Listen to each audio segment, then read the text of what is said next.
as workers desperately try to wheel them out to safety, some still in their beds.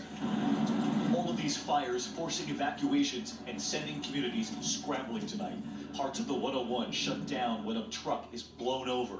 And in Los Angeles, the Getty Fire. Station 9 battling the flames for days now. Their first shift, 26 hours straight. They have not been home since Sunday. This was a part of Los Angeles that hasn't seen fires in quite a few years. Right, I don't think this area has seen fire since I believe it was 1961 with the Bel Air fire. But I mean, something that the residents here, it's a new reality. And tonight, the firefighters here are aware of the historic nature of these Santa Ana winds. We haven't seen something like this since 2007. So again, just to give you an idea of how unusual the Santa Ana is, it's been about 12, 13 years since we've seen such a strong wind event here in Southern California. When you guys hear about that critical red flag warning that hasn't been issued since 2007, what does that say to you?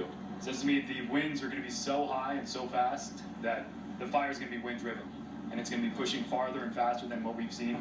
Tonight, this team telling me they are ready to keep going, knowing the path of these fires are impossible to fully predict. So we try to save them all. Like, we can't always be in the right place at the right time. And we do the best with what we got. Which explains why you could have a home standing here and the one behind us gone. Absolutely. Some of it's timing and some of it's what we can't account for when the fire generates its own weather. But I know you wish you could save them all. Oh, You do. If we could. If we could. We've met so many dedicated firefighters across this state, and as I mentioned, with winds truly historic, wind gusts like this, not been seen in more than a decade here, at one point blowing over that big rig. And for those aircraft trying to target the fires, the super tankers up above in 50, 60 mile-an-hour winds, it's not been easy. ABC's Matt Gutman and his team had to take cover today at one point. Take a look at what they witnessed, the force of these winds here. Tonight, the strongest Santa Ana wind event in years. We watched as the Easy Fire roared out of control. There was nothing they could do with that wind. This is the box over going to the other side of the farm. See shelter, you can see the embers cast right there. With winds gusting over 70 miles an hour, it makes targeting the fires from the air extremely challenging. Right now, we're about to get dropped on. You can hear that plane coming through. Look out! The winds are powerful enough to knock over big rigs and can carry embers that can start new fires miles away.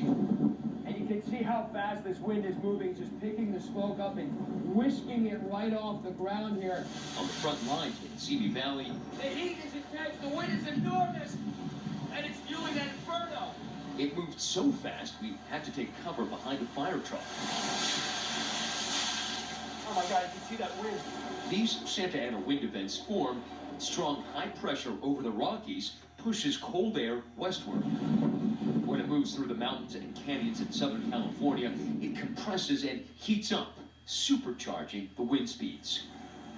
So let's get to Matt Gutman, who's also live with us here in California. He is in Moore Park tonight. And Matt, we can see that pink fire retardant off in the distance all over the road there. Obviously not a good sign tonight. That fire now headed toward a neighborhood. Yeah. That's right, David. So all this happened just a few minutes ago. Multiple planes dropping this wet, sticky Phos-Chek, both to protect firefighters, us, and to try to stop the forward progress of that fire. But we watched as that fire just leapt over that wall across 50 yards, igniting on the other side. There's concern that homes there may also be on fire. David? All right, Matt Gutman, I know you'll be watching us all night long and straight through GMA. Our thanks to you. Meteorologist Rob Marciano also here in the fire zone tonight. He's in Santa Clarita, California. And Rob, I know there's still at least another day of these hurricane-force winds. Yeah, we're about halfway through this big wind event, David. As Matt pointed out, what makes this so unusual is a super cold air that's over the central part of the country. It was near zero today in Denver, and that is accelerating these winds in this direction, and they are cold wind. But we still have red flag warnings that are posted for Northern California. The smoke is still filling the central valleys, and we still have these high wind warnings up through tomorrow afternoon across SoCal. So extreme fire conditions for a huge area tonight from Ventura all the way down to the Mexican border. And then tomorrow morning, we focus it more, I think, towards Riverside and San Diego, but still 60, 80 plus mile per hour wind gusts, single digit humidity. These are explosive conditions and something that we will likely see go away. Finally, we'll see this pattern break down next week. David? All right, Rob Marciano with us here in California tonight as well. Rob, thank you. And to the other news this Wednesday night now, in a deadly plane crash right into a neighborhood outside Atlanta. Just after takeoff, the plane plummeting, pieces of the plane scattered among the homes tonight. At least 2 dead, and ABC's Steve Osunsami is on the scene. Authorities in this suburban Atlanta neighborhood are searching through lawns tonight and picking up the pieces of a single-engine plane that crashed into a townhome shortly after takeoff. You can hear a boom. Oh yeah, you can feel it.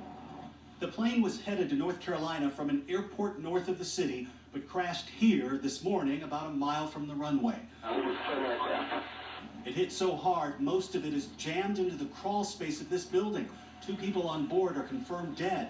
The unit with the plane now inside it was empty, and they don't believe anyone on the ground was hurt. Just yesterday, a pilot was killed in New Jersey when his twin-engine plane crashed into a home and set it on fire. No one on the ground was hurt here either. Federal authorities are investigating both incidents. We don't know what caused either crash, but the weather here certainly hasn't been great. It's been raining all day. David? Steve Osunsami with us tonight.